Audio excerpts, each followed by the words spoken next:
Hello, and looking at how to grow rubber plants this time. The one on the left and the one on the right are neither are grown in the EPC volunteer area, although some people may think they grow like that. The silly cartoon is just to show you that from the age a couple of days ago, sometimes the answer is a bit more complicated than it actually works. Now, what are rubber plants? They are Physis elastic, I hope, and it's one of the most popular indoor plants, or used to be one of the most popular indoor plants. It was very popular in the 80s.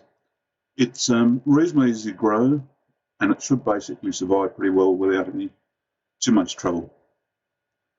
This is the basic technical bits and pieces. They have a root structure that allows you to grow them pretty easily, and you can see it doesn't take up as much of the plant as some root structure does, so they can grow in pots without too much trouble. Minor trivial point, they can cause irritation to some people.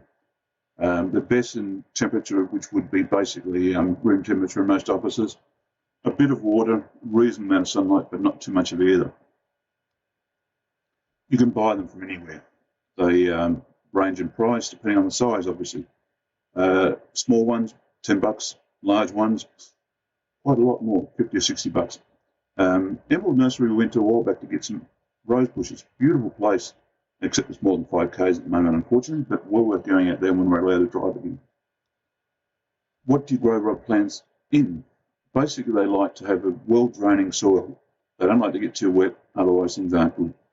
The technical thing that I found was peat, pine bark, and some sand, and a bit of soil on top of that, and they should then grow pretty well.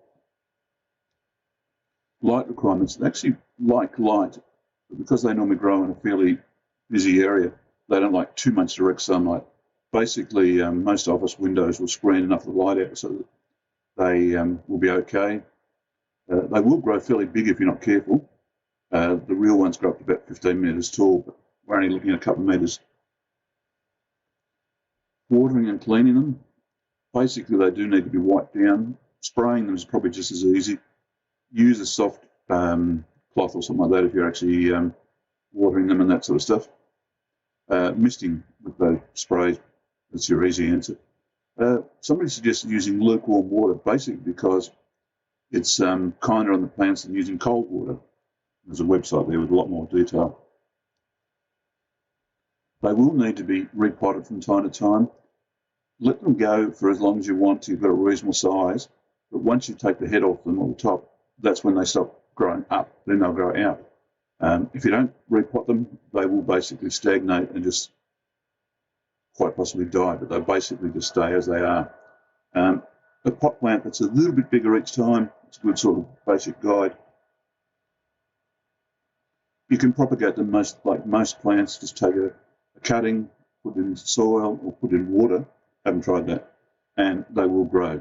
They're pretty reasonable. You can use